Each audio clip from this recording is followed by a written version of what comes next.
আমরা কয়েকটা কোয়ালিটির কথা বলেছি এবারে নির্বাচন সার্থক করার জন্য।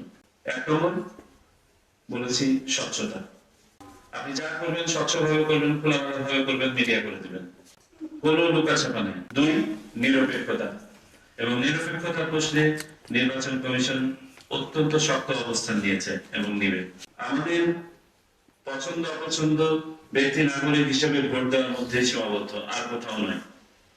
আমি যখন পেশাদারের দায়িত্ব পালন করছি, শতকরা 100% নিরপেক্ষতাকে কাজ করতে হবে। আমাদের কাছে কোনো বড় দল, ছোট দল, হেভি ওয়েট প্রার্থী, লাইট ওয়েট প্রার্থী নাই, সবাই সমান এবং সবাইকে সমভাবে ট্রিট করতে হবে আইন প্রয়োগের ক্ষেত্রে।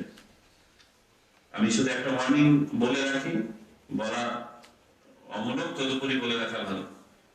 এই নির্দেশনার পরেও যদি কেউ তার পছন্দ অপছন্দের ঊর্ধ্বে উঠতে না পারেন এবং পক্ষপাতিত্ব করেছেন মর্মে প্রমাণিত হয়, তাহলে পরিণতি খুব খারাপ হবে। নির্বাচন কমিশন খুব কঠিন হবে এই ব্যাপারে।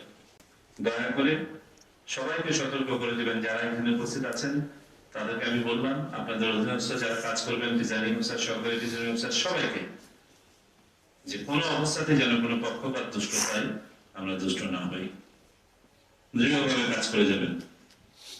কারণ আপনি দৃঢ় থাকলে পারে আরেকজন আপনার উপর চান্স নিবে না।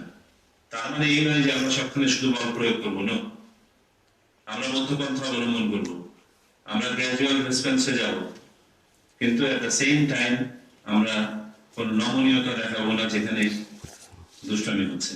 আপনাদের এখানে নির্বাচন ভালো করার আরেকটি পূর্ব শর্ত হচ্ছে আপনারা যদি ইউনাইটেড থাকেন।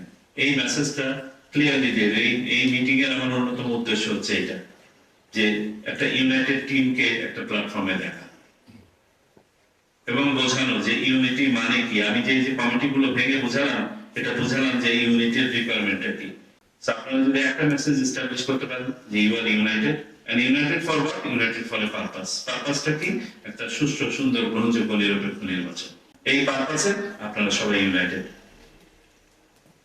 এইটা এস্টাবলিশ করতে হবে।